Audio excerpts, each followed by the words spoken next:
What if humans were the size of ants? An alternate history of a microscale civilization. In this timeline, instead of growing to an average height of 5 to 6 feet, humans evolved to be just a few millimeters tall, roughly the size of ants. This radically changes everything, from survival instincts and architecture to warfare and civilization itself. Early evolution. Survival in the macro jungle. Tiny human ancestors would have evolved alongside massive insects, leading to an entirely different approach to survival. Speed and agility. Overstrength. Unlike in our world, where muscle power determined dominance, speed, evasiveness, and cooperation were key. Living in the shadows, early humans would build nest-like burrows underground or inside tree bark, mimicking how termites and ants live. Swarm intelligence. Since fighting insects directly would be impossible, tiny humans developed hive mind-like coordination, moving in large groups for safety. Fire would be almost impossible to manage at this scale, meaning early civilizations relied on fermentation, natural acids, and sunlight for food processing. Ancient civilizations. The rise of the microcities. Rather than towering cities built from stone and wood, human civilizations would be woven into the natural world, using leaf cities. Entire colonies built within curled-up leaves, reinforced with silk from captive caterpillars. Tree trunk metropolises. Early humans would hollow out bark, creating vertical cities connected by silk bridges.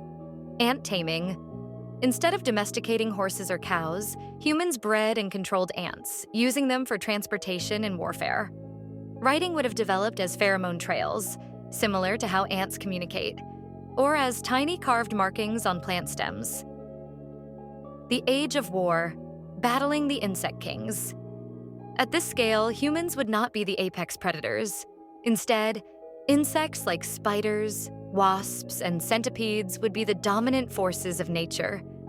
Ant cavalry, micro-humans would ride ants into battle, using sharpened thorns as spears. Beetle fortresses.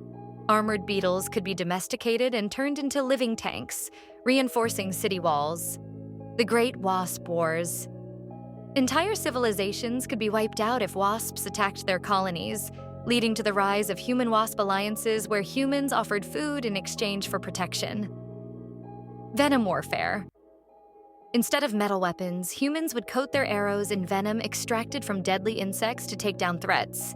This era would be one of constant war for survival, with humanity always at risk of being wiped out by a colony of invading ants or a single hungry mantis. The Industrial Age, building a tiny empire. Without coal or large-scale metalworking, industrial progress would take a different path. Biotechnology over machines. Instead of steam power, humans harnessed fungal biolights, ant pheromone trails, and silk-based machines for construction. Flying cities. Harnessing balloon-like seeds from giant plants, humans created floating settlements drifting on wind currents. Mushroom-based architecture. Instead of steel and concrete, entire skyscrapers would be built from reinforced mushroom stalks and hardened sap. The greatest achievement of this era? Harnessing the power of bees for long-distance travel, allowing tiny humans to finally explore beyond their insect-ruled domains. The modern world, a society in the shadows. If humanity had remained at ant size into modern times, the world would be unrecognizable from what we know. Gigantic animals would be oblivious to our existence, their footsteps causing earthquakes in microcities.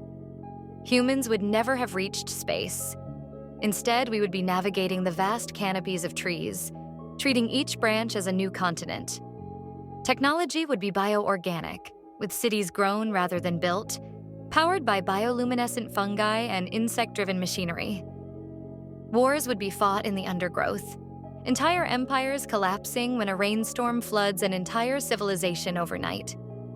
Instead of nations, the world would be divided into thousands of scattered micro-kingdoms, each surviving at the mercy of the ecosystem around them. Conclusion: would this world be a paradise or a nightmare? A micro-scale civilization would be incredibly advanced in biotechnology but weak in traditional engineering. Highly communal, possibly hive mind based instead of individualistic. At constant war with nature, always one predator attack away from extinction. Would such a world be a utopia of natural harmony or a nightmare of constant survival?